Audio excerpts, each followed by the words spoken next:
ஐயா, ஸ்கூல்ல இந்த போட்டியில ஜெயிச்சா கூட அது பெற்றோருக்கும் எங்க ஸ்கூலுக்கும் தாயா பெருமை.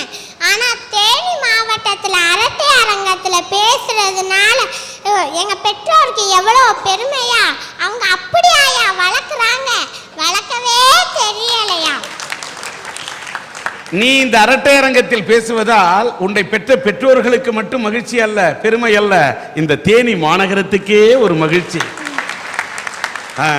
பெருமைமா. அழகான முகத்தை பாக்குறது இவங்க எங்க அம்மாட்ட போய் சொல்றப்ப எவ்வளவு பெருமையா. இந்த லொல்லு தானே வேணும். நான் வேற யார பத்தியும் பேச வரலையா, என் வாழ்க்கையே எடுத்துக்கோங்களேன். வாழ்க்கை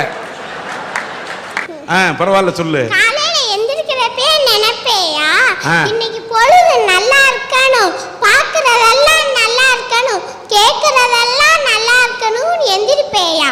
அப்பயே ஒரு பயங்கரமான சவுண்ட் வருயா. என்னன்னு பார்த்தா எங்க அம்மா, ஏ அர்ச்சனா 7:30 ஆயிடுச்சு, இன்னுமா நீ தூங்குற அப்படின்னு சவுண்ட் விடுவாங்க. வந்து நான் நினைப்பேயா, காலையிலேயே 7:30 கூட்டிட்டாங்களே அப்படின்னு நினைப்பேயா. சரி குளிக்கலாம்னு ஆசைப்படுவேயா.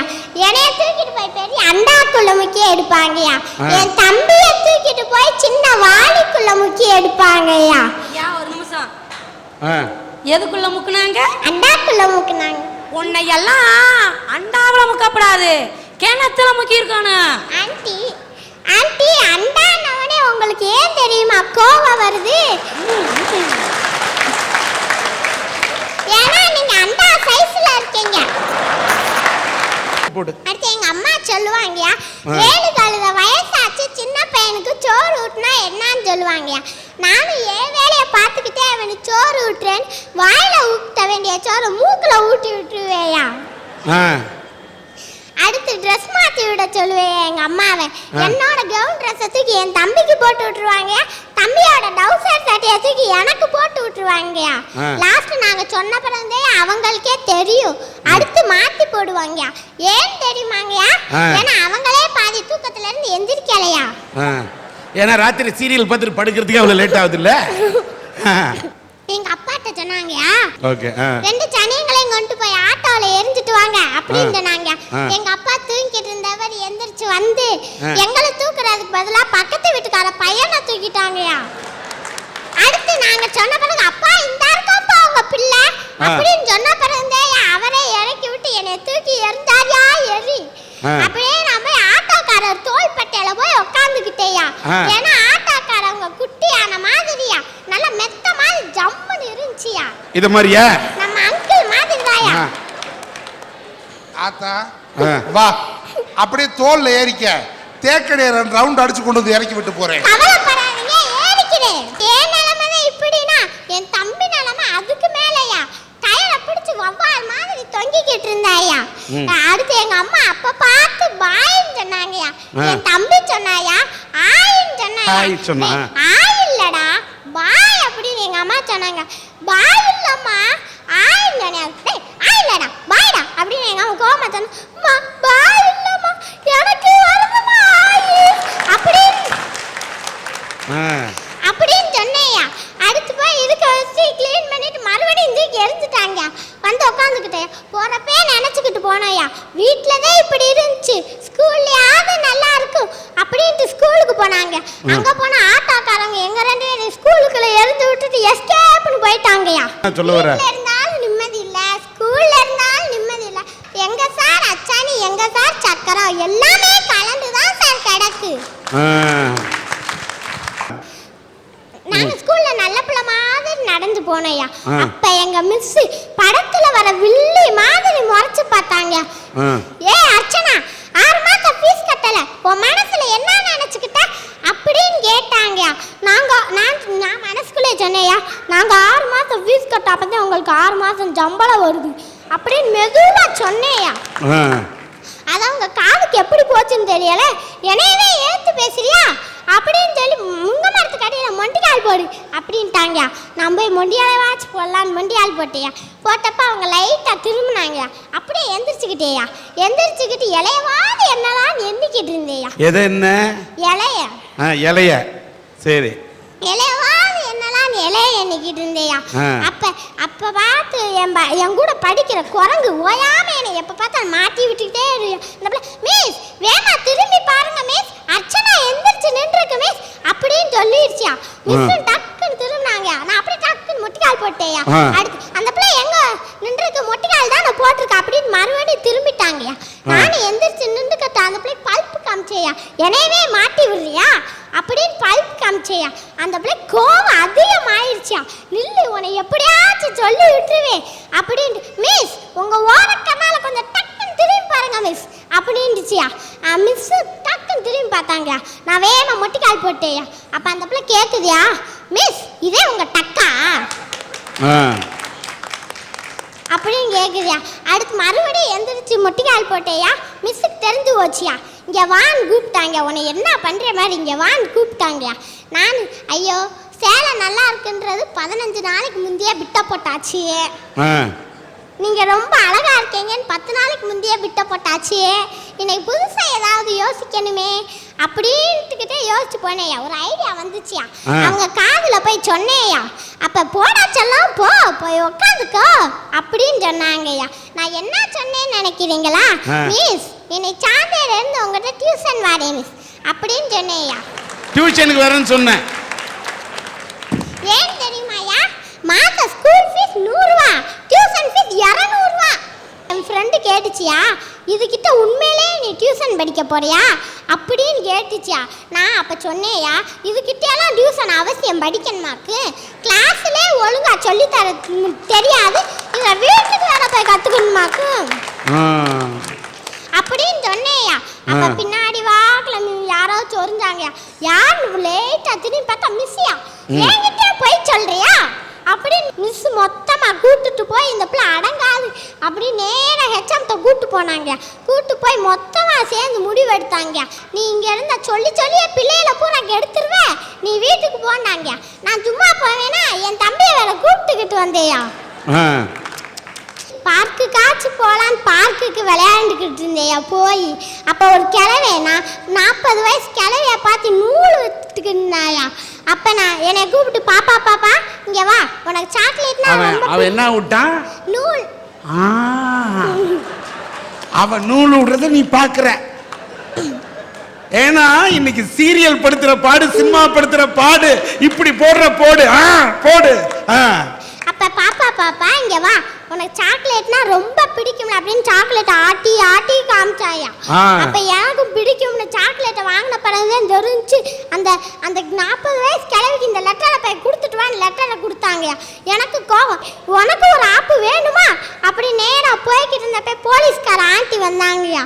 அப்ப நான் அவங்ககிட்ட போய் கொடுத்து, அந்த தாத்தா இந்த லெட்டரை அவங்ககிட்ட கொடுக்க சொன்னாங்க அப்படின்னு போய் அவங்கிட்ட கொடுத்துட்டேயா. நேரா போனாங்க, 2 அடி விட்டாங்க, முதுகெலும்பு துண்டா வந்துருச்சா, வாயில ஒட்டி வச்சிருந்த பல்லு கீழே விழுந்துருச்சா. நான் இன்னும் வேணும், இதுக்கு மேலே வேணும், அவங்க கொடுத்த சாக்லேட் தின்னுட்டு பார்த்துக்கிட்டேயா. வீட்டில் இருந்தாலும் நிம்மதி இல்லை, ஸ்கூல்ல இருந்தாலும் நிம்மதி இல்லை, பார்க்குக்கு போனாலும் நிம்மதி இல்லை. எங்க சார் அச்சாணி, எங்க சார் சக்கரம், எல்லாமே கலந்துதான் சார் கிடக்கு. முப்புறமும் முக்கடலும் முத்தமிடம் முத்தமிழ் நாட்டில் வண்ணத்தமிழ் வளர்ந்திட்ட வைகை மண்ணில் பிறந்து எந்த கன்னிப்பெண்ணும் படித்திராத கவிதை நான் இந்த அரட்டை அரங்கத்திலே பேச வந்திருக்கிறேன். இந்த கொடுமையை பாருங்க ஐயா, இதுக்கு பேரு கவிதையா. இத சுத்தி வந்து பார்க்கவே 1.5 வருஷம் ஆகும். இத ஒரு கன்னிப்பெண்ணு மெனாக்கிட்டு படிக்கலையாமா. இத படிச்சா என்னையா ஆகும்? அதுக்கு அவ தூக்குல தொங்கிட மாட்டாளா? ஐயா, அவ எந்த ஜென்மம் சொல்லுது பாருங்க. நீ ஜென்மம் எடுப்பதற்கு காரணமே ஒரு பெண் தான் காரணம். அந்த பெண்ணை பார்த்து ஜென்மம் என்று சொல்லுகிறாயே, என்ன நியாயம்? ஐயா, இந்த கவிதையும் படிக்கணும், இதுக்கு இந்த கவிதையை படிக்கிறதுக்கு ஒரு பொண்ணு வேணும் அப்படின்னுட்டு பொண்ணு பார்க்கறதுக்கு புரோக்கரை கூப்பிட்டுட்டு மதுரை பஸ் ஸ்டாண்டில் போய் இறங்கினீங்க. இறங்கின உடனே வயிறு சரியில்லை. என்னடா செய்ய? இந்த வயிறுங்க. அப்படியே புரோக்கரை நில்லுங்க, இந்த பாத்ரூம் வரைக்கும் போயிட்டு வரேன்னு போனேன். என்ட்ரன்ஸில் எழுதியிருந்தான், நவீன வசதியுடன் பிறந்ததிலிருந்தே அப்படித்தானையா போய்கிட்டு இருக்கோம். இதுல என்ன நவீனம்? அப்படியே திரும்பினேன், ஜென்ரேட்டர் வசதியுடன் போட்டிருந்தேன். இதுக்கு எதுக்குடா ஜென்ரேட்டர் வசதி? கீழே பார்த்தேன், பஞ்சர் பார்க்கப்படும் போட்டிருந்தேன். இதுல இது வேறையா? எதா இருந்தா நான் கடாப்புடான்னு உள்ள ஓடுனேன். பஞ்சர் கடைக்கார, டே பப்ளிக் பாத்ரூம் அங்க இருக்கு, அங்க போடா நாதாரின்னா. ஓடி வந்து அந்த வாளியை எடுத்து தண்ணியை மோந்து எடுத்தா தண்ணி சொட்டு சொட்டா கீழே வடியுது. எடுத்து ஏண்டா தண்ணி போகுதுன்னு நீ போய் 1 மணி நேரம் உட்கார்ந்துக்கிட்டீங்கன்னா அடுத்தவனும் போக வேணாமாடா, சீக்கிரம் போயிட்டு வான்னா. எடுத்துட்டு நான் போனேன் உள்ள, முதரும் கதவை தட்டினேன். அவன் வாராய் நீ வாராய், போகும் இடம் வெகு தூரம் இல்லை நீ வாராய்னா. என்னடா இவன், நான் வந்த அவசரத்தில் இந்த பாட்டு படிக்கிறான். பக்கத்து கதவை போய் தட்டினா, ஆகாமருதம் விசுபதாலே மனதிலே கொள்ளுதேனா. டே வந்துடுறா வெளியே. நானே 3 நாள் அப்பதான் போய்கிட்டு இருக்கு, போடா அடுத்து அப்படின்னு. அடுத்த பாத்ரூம் கதவை போய் தட்டினா, அந்த பாத்ரூம்ல அவன் வந்துரு தானா வந்துரு தானா வந்துரு. அட எழுபட்ட வேலைகளா, பூரா பேர் இதே வேலையில தான் இருக்கீங்களான்னு ஒரு வழியா முடிச்சுட்டு, புரோக்கரே முடிஞ்சிச்சு வாங்க போவோம்னு போய் பொண்ணு வீட்டு கேட்டு கதவை பிடிச்ச வாக்கில் நின்று லேசா ஆரம்பிச்சிச்சு. என்னடா இங்க வந்து ஆரம்பிக்குதே, புரோக்கரே கொஞ்ச நேரம் நின்றுட்டு உள்ள போவோம்னே. சரி நில்லுங்கண்ணா. அங்கிட்டு இருந்து வந்த ஐயா, பழைய ஓட்ட உடசலுக்கு தூரடைக்கிறதேண்ணா. ஐயா புரோக்கரு, அவனை போ சொல்லு, எனக்கு கோவம் வந்துரும்னே. திரும்ப பக்கத்துல வந்து பழைய ஓட்ட உடசலுக்கு தூரடைக்கிறதேண்ணா. டேய் வெந்த முன்ல வேலை பாய்ச்சலா இவனை போது அனுப்பிச்சு விடுன்னு. அப்படியே வீட்டுக்குள்ள போனேன்.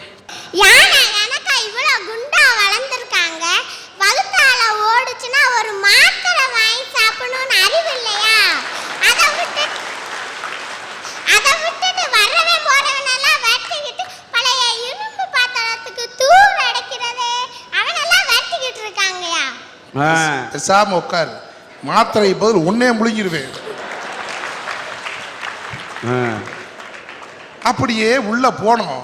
மாமனார் மாமியார் எல்லாரும் கட்ட கட்ட கட்ட கட்ட கட்ட முடியாத வாங்க வாங்க வாங்க வாங்க வாங்க வாங்க உள்ள கூட்டு போனாங்க. உள்ள கூப்பிட்டு போய் உட்கார்ந்த உடனே பலகாரம் எல்லாம் நிறைய இருந்துச்சுங்க. வயிறு என்ன ஆனாலும் பரவாயில்லன்ட்டு இருக்கதெல்லாம் நறுச ஒரு தொடச்சிட்டேன். தொடச்சிட்டு காஃபியும் கொடுத்தாங்க, குடிச்சிட்டு அப்புறம் இந்த பொண்ணை வர சொல்றதுன்னு மாமனார் கேட்டாரு, மாப்பிள்ளை எங்கன்னாரு. புரோக்கர்கிட்ட ஏயா மாப்பிள்ளைன்னு நான் சொல்லவே இல்லையா? இல்லைங்க நான் தான் மாப்பிள்ளைன்னு. அவர் நீ மாப்பிள்ளையா? யோ வீட்டை விட்டு எந்திரிச்சு போய்யா அப்படின்னாரு. மாமான்னு. மாமாவா? கிளம்புடா அப்படின்னாரு. உங்க பொண்ணை உடவு வந்து என்னை பார்க்க சொல்லுங்க, பார்த்துட்டு அது வேணாம்னா போட்டும்னு. நான் பார்க்கறதுக்கே உனக்கு அனுமதி இல்லை, இதுல என் பொண்ணு வேற வந்து உன்னை பார்க்கணுமாக்கோ அப்படின்னாரு. நீ இடத்த காலி பண்ணுட்டாரு.